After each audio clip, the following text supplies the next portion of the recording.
도우시고 지키시는 하나님, 우리를 도우시고 지키시는 하나님.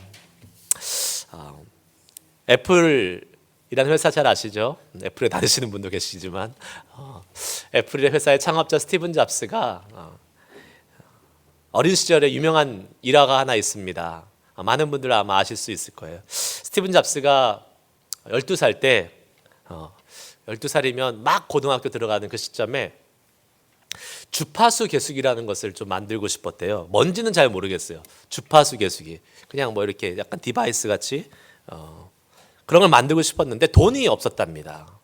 그리고 이걸 막 만들고 싶은 마음이 있었는데 재료를 구할 수가 없어서 어떻게 해야 되나 하다가, 요새는 잘 안 쓰지만 당시에 전화번호부 있잖아요. 그 옐로우북 있잖아요. 거기는 전화번호가 쭉 나오잖아요. 그렇게 전화번호를 딱 열었는데, 당시 팔로알토에 살던 이 스티브 잡스가 그 팔로알토에 있는 그 전자회사인 그 HP, 휴렛 패커드라는 회사 번호를 딱 보게 됩니다. 지금은 어떤지 잘 안 나오게 프라이버시 때문에 안 나오지만 옛날엔 다 일일이 그 전화번호가 나왔었나 봐요. 그래서 당시에 휴렛 패커드의 CEO인 빌 휴렛이라는 사람에게 전화를 겁니다. 전화를 걸어서, 근데 어떻게 연결이 됐어요? 전화를 딱 걸으면서 이렇게 얘기합니다. 저는 팔로알토에 사는 고등학생 스티브 잡스라고 합니다. 근데 제가 지금 주파수 계수기를 만들고 싶은데 돈도 없고 부품도 없는데 혹시 당신 회사에 남는 부품이 있으면 좀 보내줄 수 있겠습니까? 이렇게 아주 담대하게 당돌하게 전화를 해서 도움을 구했습니다. 그랬더니 어떻게 됐을까요? 이 빌 휴렛이 허허허 껄껄껄 웃더래요. 웃으면서 그래? 그러면 내가 보내줄 테니까 한번 잘 만들어봐 하고 거기에 필요한 부품들이 뭔지를 딱 리스트를 받아서 보내줘서 스티브 잡스가 그걸 가지고 이렇게 만들었다라는 예화가 있습니다. 그런 일화가 있어요. 그리고 나서 그것으로 끝난 게 아니라 여름에 그 회사에 인턴으로 채용을 했어요. 그리고 다름 아닌 그 주파수 계수기를 만드는 디파트먼트에 배치를 해서 거기서 숙련되게 그것을 만들 수 있도록 했다라는 그러한 이야기가 있습니다. 이 잡스는 도움을 구하는데 적극적이었고, 실제로 그 도움을 받아서 계속 과학적 호기심을 이렇게 발전시켜 나가서 지금 이 애플이라는 큰 회사를 만들 수 있었습니다. 도움을 구하는 그것은 참 중요한 것입니다.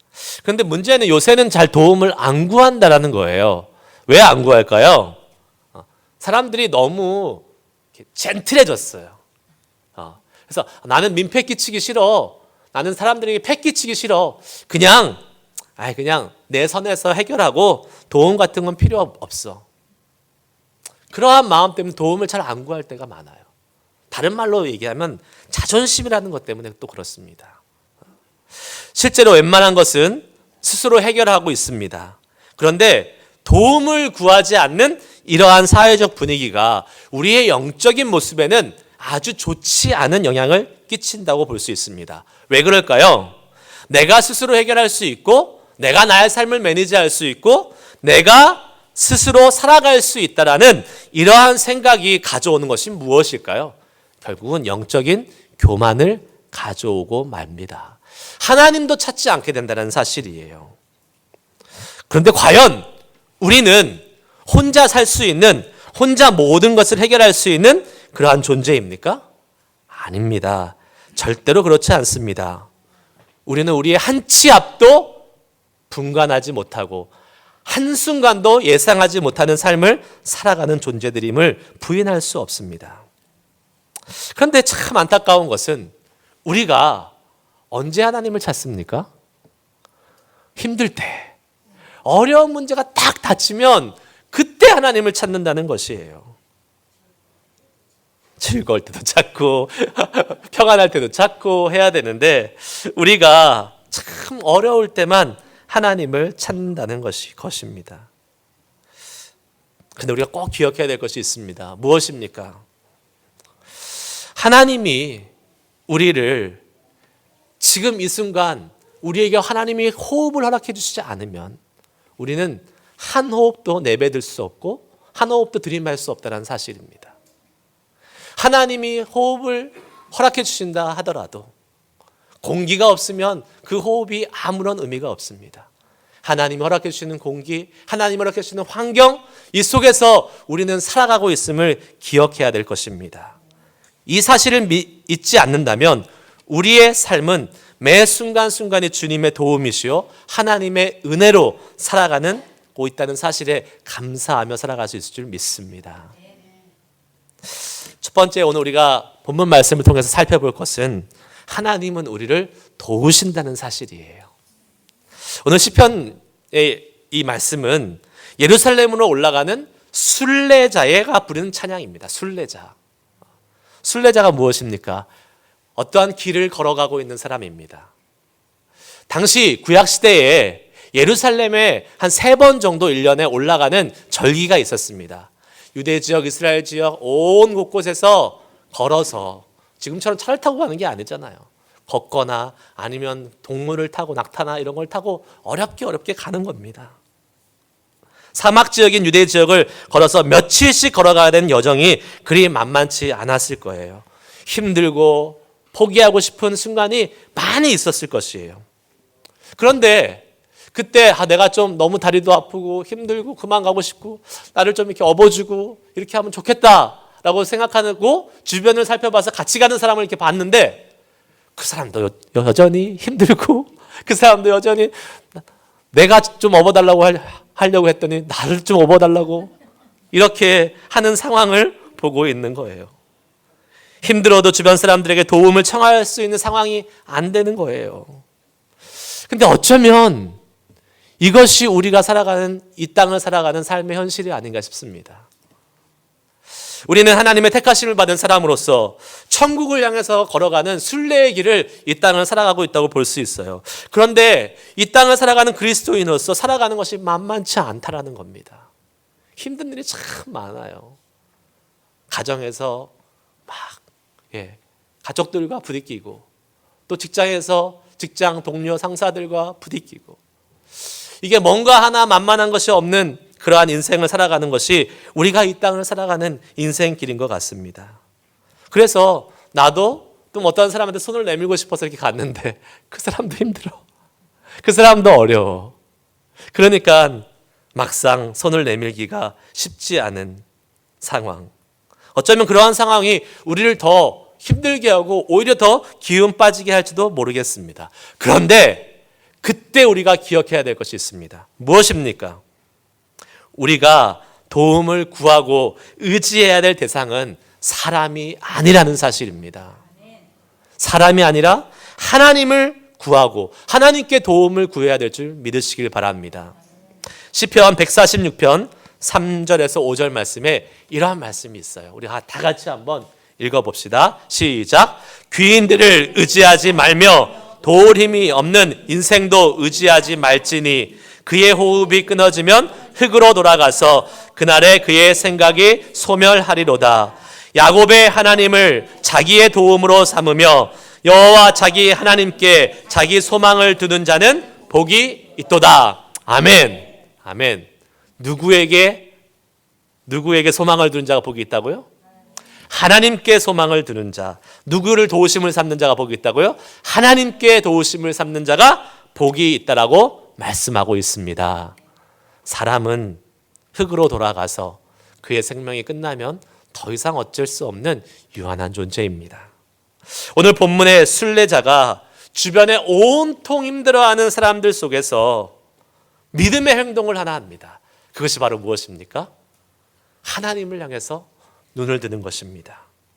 눈을 들어 산을 보기 시작합니다. 여기서 산은 예루살렘의 산을 의미해요.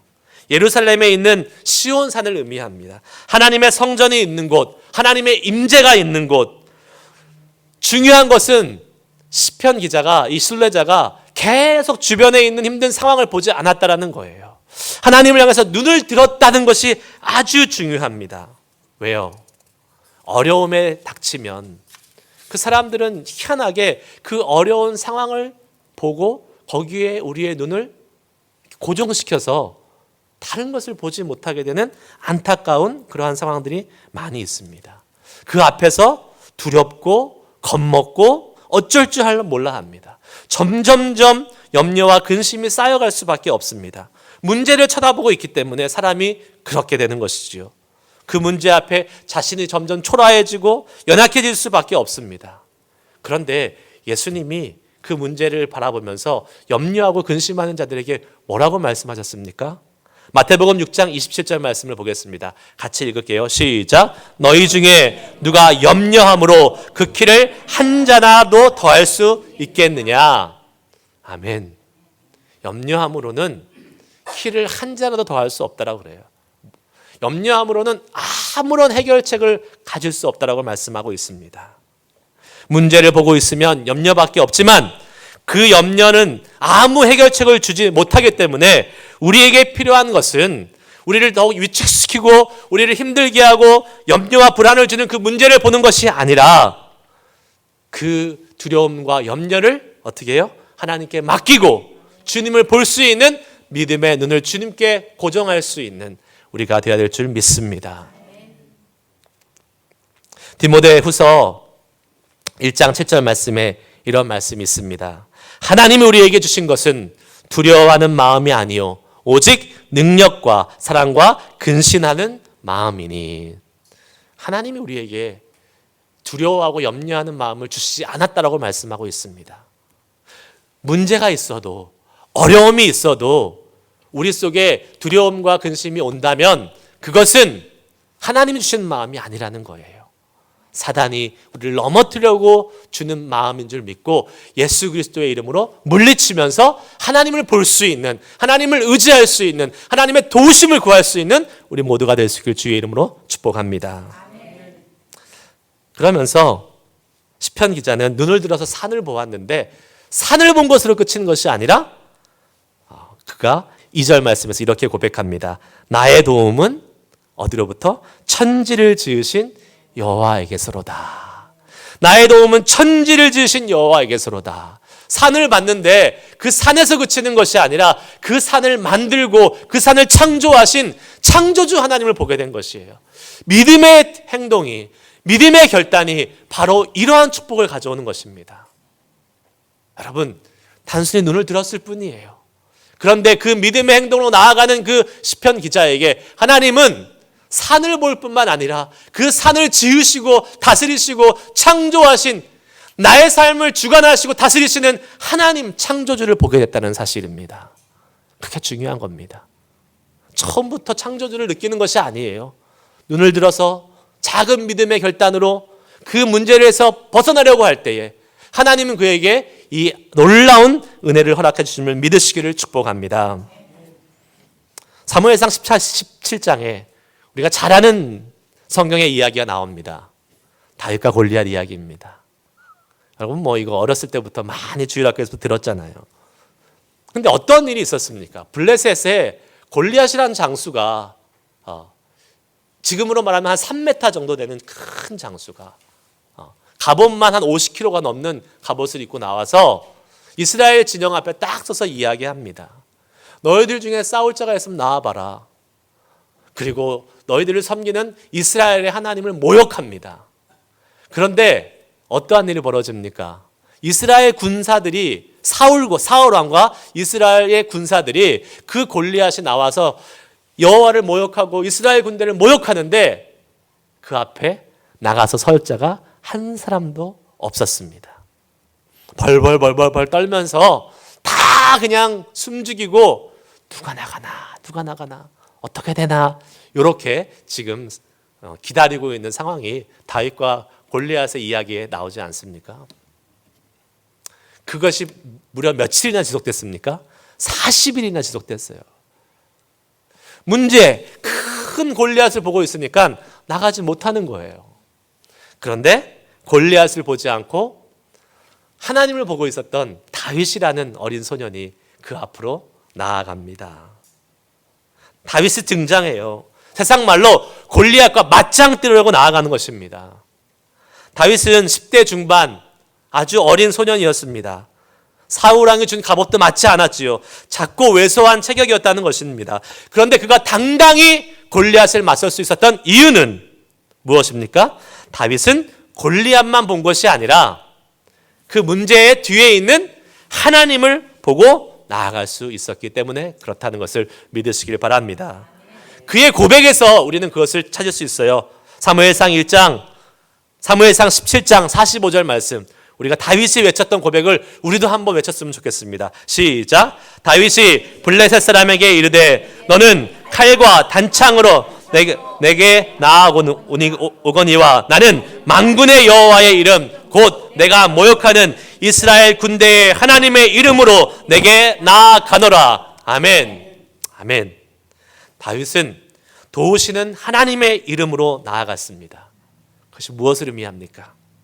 다윗은 골리앗을 보았지만 시선을 거기에 두지 않고 다윗을 도우시는 만군의 여호와의 하나님을 보는 믿음의 눈으로 나아간 것입니다. 그분의 도우심을 확신했고 결국 골리앗을 이길 수 있었던 것이지요. 이것이 믿음의 사람이 누릴 수 있는 축복인 줄 믿습니다. 하나님이 우리의 도움이십니다. 하나님이 우리를 대신해서 싸우십니다. 그 주님의 그 놀라운 능력을 우리도 경험하고 우리도 누릴 수 있으면 좋겠습니다. 인터넷이나 아니면 많은 설교에서 종종 사용됐던 예화 중에 제가 다시 한번 여러분과 나누고 싶은 이야기가 있습니다. 유정옥 사모님 쓰신 대진표 바꾸기라는 글이 있습니다. 대진표 바꾸기. 저는 이렇게 많이 안다고 생각하시는데 여러분들은 처음 항상 들으시는 것 같아요. 이 글 아시는 분. 네. 대진표 바꾸기라는 글이 있어요. 별로 없으시군요. 그럼 제가 안심하고 나누도록 하겠습니다. 이분이 말기암을 겪으면서 하나님 앞에 쓰셨던 글이에요. 이렇습니다. 제가 읽어볼게요. 나는 요즘 내 삶의 모든 경기에 임하면서 두려움이 없어졌다. 그것은 경기에 임하는 선수의 이름 대진표를 바꾸었기 때문이다. 다윗도 그 경기의 대진표의 이름을 바꿀 수 있었기에 그렇게 담대할 수 있었다. 소년 다윗과 골리앗 장군 누가 보아도 다윗이 진다. 그러나 하나님과 골리앗 장군은 누가 보아도 골리앗이 진다. 모세도 그 경기의 대진표의 이름을 바꿀 수 있었기에 담대할 수 있었다. 양치기 모세와 애굽의 바로 왕 누가 보아도 모세가 진다. 그러나 하나님과 애굽의 바로 왕은 누가 보아도 애굽 왕이 진다. 나는 요즘 내 삶의 대진표를 다시 짜고 있다. 내 이름을 빼내고 하나님의 이름을 바꾸는 일, 하나님의 이름으로 바꾸는 일이다. 예를 들면 유정옥과 말기암 누가 보아도 유정옥이 진다. 하지만 내 삶의 하나님과 말기암은 누가 보아도 말기암이 진다. 아멘. 여러분, 우리가 힘들고 어려운 상황을 누구나도 지나갑니다. 그리고 영적인 치열한 전쟁을 싸워갑니다. 그런데 그때 내가 나가서 싸우려고 하면 집니다. 그러나 그 대진표에서 나의 이름을 빼고 하나님의 이름을 붙이는 순간 하나님이 이기십니다. 여러분이 갖고 있는 어려움과 문제들, 힘든 상황들, 거기에 내가 그것을 해결하려고 내가 싸우려고 하지 말고 하나님의 이름을 붙이십시오. 그리고 하나님이 싸우게 하십시오. 그러면 하나님이 해결하시고 이기게 해주실 줄 믿습니다. 왜 그렇습니까? 하나님은 우리를 도우시는 분이시기 때문에 그렇습니다. 하나님은 우리의 문제를 대적해서 싸우시고 이기게 해주실 수 있는 분이기 때문에 그렇습니다. 그러기에 우리에게 필요한 것은 무엇입니까? 눈을 들어 하나님을 보는 것입니다. 눈을 드는 것이 대진표를 바꾸는 거예요. 지는 싸움이라고 포기하지 마시고 하나님 도우시고 하나님 싸우시면 승리하십니다. 하고 우리의 눈을 들어서 주님을 바라보며 하나님의 도우심을 경험할 수 있는 저와 여러분 될 수 있기를 축복합니다. 아멘. 마지막 3절부터 8절까지의 말씀은 시편 오늘 본문 말씀에서 어떠한 내용이 나오냐면 계속 반복되는 단어가 있습니다. 무려 6번이나 반복되는데요. 그것은 바로 지키신다는 것입니다. 지키신다는 것. 3절에서는 실족지 않게 지키시고 4절에서는 졸지도 않고 주무시지도 않으면서 지키시고 5절에서는 우리의 우편에 그늘이 되어 주셔서 지키시고 7절에서는 2번이나 환난을 면하게 하시며 그리고 우리의 영혼을 지키신다고 말씀하시고 8절에는 우리의 출입과 지금부터 영원히 지키시겠다고 시간과 공간을 초월해서 우리를 지키시는 하나님에 대해서 말씀하고 계십니다. 얼마나 우리를 지키시긴다는 하나님의 약속을 알려주고 싶으시면 그렇게 많이 계속 지킨다 라고 말씀하셨겠어요. 근데 문제가 있어요. 무엇입니까? 성경은, 하나님의 말씀은 우리를 지키신다고 분명히 약속하고 계신데 문제는 우리가 하나님의 지켜주심을 잘 느끼지 못하고 경험하지 못한다는 사실이에요. 아니 하나님이 나를 지켜주신다고 말씀하셨는데 왜 내 삶은 이렇게 여전히 꼬여 있습니까? 하나님 내 삶을 지켜준다고 분명히 하셨는데 왜 이렇게 나는 힘듭니까? 하나님 정말 하나님이 계시기는 한 것입니까? 라는 질문을 가지고 교회를 다니는 사람들이 많이 있습니다. 아니 어쩌면 이 자리에서 그런 질문을 가지고 주님 앞에 나와 계신 분도 계신지를 모르겠습니다. 정말 하나님이 우리를 지키시는 것이 확신한가요? 전 그런 경험을 해본 적이 없는데요. 라는 이러한 반문을 해보는 사람들도 있을 것입니다. 그런데 여러분 이때 우리가 기억해야 될 것이 있습니다. 우리가 경험하지 못한다고 해서 우리가 느끼지 못한다고 해서 하나님의 지키심이 없는 것이 아니라는 사실이에요. 우리가 하나님을 믿는다는 것은 성경을 믿는다는 것이죠. 그리고 성경을 선별적으로 믿는다는 것이 아니라 그분의 말씀을 통째로 온전히 믿는다는 것을 의미합니다. 비록 우리가 하나님을 경험하지 못한다 할지라도 하나님께서 지키신다고 말씀하셨기 때문에 그것을 믿는 믿음이 우리에게 필요하다는 사실이에요. 우리의 경험과 우리의 느낌보다도 하나님의 말씀에 기초한 믿음이 훨씬 더 확실하고 훨씬 더 분명하기 때문에 그렇습니다. 우리의 느낌과 우리의 믿음은 계속 바뀌어요. 하지만 하나님의 말씀은 영원불변하시고 어제와 오늘과 영원까지 변함없이다 우리에게 약속하셨습니다. 그러기에 그 하나님의 말씀에 의지해서 하나님 내가 느끼지 못하고 내가 경험하지 못한다 할지라도 하나님이 우리에게 지키신다고 약속하셨어요? 예, 제가 믿습니다. 내가 그 지키심을 경험하며 나아가겠습니다. 라는 믿음의 고백이 우리에게 있어야 될 줄 믿습니다. 이사야 41편 10절 말씀에 하나님 분명 말씀하십니다. 두려워 말라 내가 너와 함께 함이니라. 놀라지 말라 나는 내 하나님이 됨이니라. 내가 너를 굳세게 하리라. 참으로 너를 도와주리라. 참으로 의로운 오른손으로 너를 붙들리라. 하나님이 말씀하고 계세요. 비록 내가 느껴지지 않는다 할지라도, 비록 내가 지금 이 순간 경험하지 못한다 할지라도 하나님이 그렇게 말씀하셨으니까 그 말씀에 힘입어서 나는 주의 말씀을 의지하고 믿음으로 나아갑니다. 라는 그러한 믿음의 결단으로 살아가는 삶이 주님 우리에게 유익한 삶이 될 수 있을 줄 믿습니다. 한 가지 예화를 말씀드리고 오늘 말씀을 마무리하려고 해요.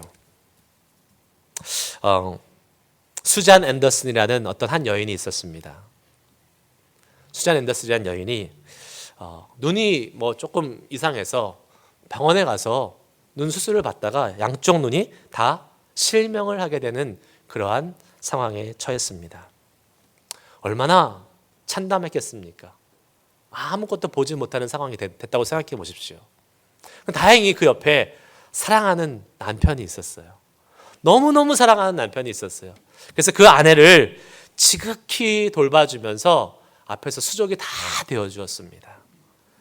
그녀가 출퇴근하는 길을 다 도와주고 필요한 모든 것을 옆에서 정말로 하나하나 다 도와주었습니다. 너무나 고마웠겠죠. 너무나 감사했겠죠.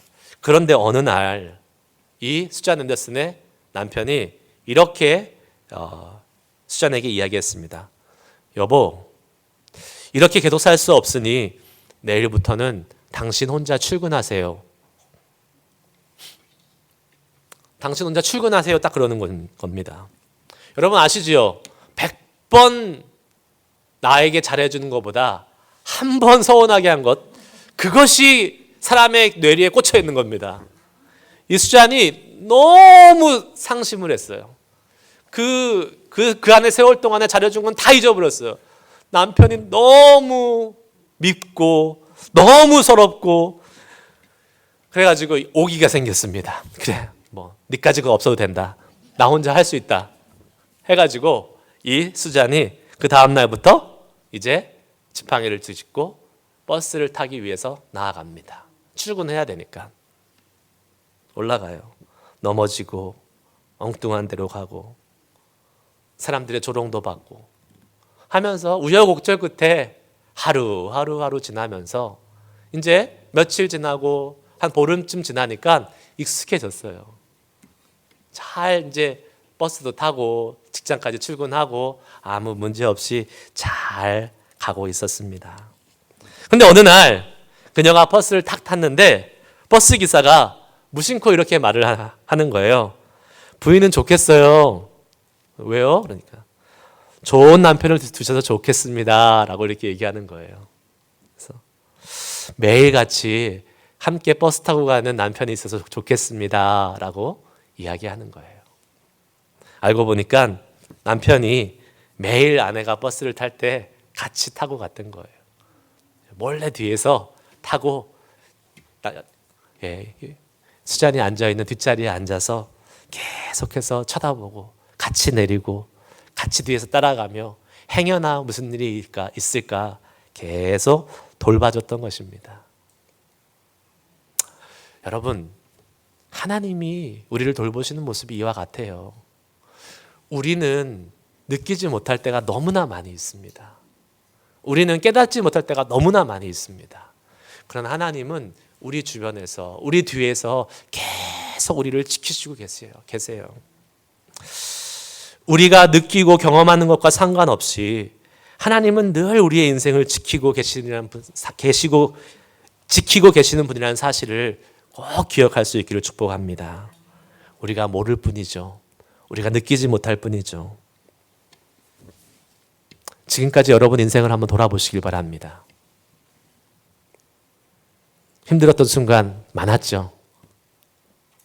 포기하고 싶은 순간들 많이 있었죠. 근데 그때 어떻게 했습니까? 포기했습니까? 그때 내가 망가졌습니까? 아니요. 지금까지 건너서 지금 우리 자리에 와 있지 않습니까? 그것이 우연입니까? 아니요. 절대 그렇지 않습니다. 하나님이 함께 하셨던 순간입니다. 하나님이 같이 함께 여러분을 도우셨던 순간입니다. 하나님이 여러분을 지키셨기 때문에 이 자리에 와 있는 줄 믿습니다. 우리의 느낌과 우리의 경험에 상관없이 하나님은 신실하시게 우리와 함께 하셨고 지금 이 순간에도 우리와 함께 하시며 우리를 지키시고 동행하고 계시다는 사실을 믿음으로 고백하며 우리의 길을 당당히 걸어갈 수 있는 우리들이 될 수 있기를 주님의 이름으로 축복합니다. 그 주님을 믿음으로 신뢰하며 나아가는 사람은 넉넉히 이기며 나아갈 수 있을 줄 믿습니다. 힘들죠? 어려운 순간이죠? 하지만 주님이 보호하고 지킨다고 우리에게 말씀하고 계십니다. 그 주님을 붙잡으십시오. 눈을 들어 그 주님을 보십시오. 나의 이름이 써있는 대지표에 하나님의 이름을 붙이십시오. 그리고 당장 지금 무엇인가가 느껴지지 않는다 할지라도 하나님은 내 뒤에서 나를 보호하고 지키시며 나와 함께하고 계시다는 사실을 아버지 믿음으로 고백하면서 우리가 걸어가는 이 믿음의 순례의 길 넉넉히 이기며 갈 수 있는 저와 여러분 될 수 있기를 주의 이름으로 축복합니다. 아멘, 아멘. 말씀 생각하면서 한번 기도하는 시간 갖도록 하겠습니다. 우리 주님은 산 같아서 우리 찬양을 한번 부르시면서 하나님, 안개가 가리워서 내 믿음이 흔들리려고 하는 순간도 있습니다. 주님이 느껴지지 않는 순간도 있습니다. 그러나 나의 느낌과 상관없이 주님은 나를 지키시겠다고 약속하셨습니다. 주님은 나를 보호하신다고 말씀하셨습니다. 하나님, 그 주님과 함께 이 세상의 길, 힘들고 어렵지만 승리하며 넉넉히 이기며 살아갈 수 있는 우리 될 수 있도록, 주님을 더 붙잡을 수 있도록 주님 인도해 달라고 소망하면서 기도하며 한번 나아갈 수 있으면 좋겠는데, 이 찬양 주님께 드리시고 같이 함께 기도하도록 하겠습니다.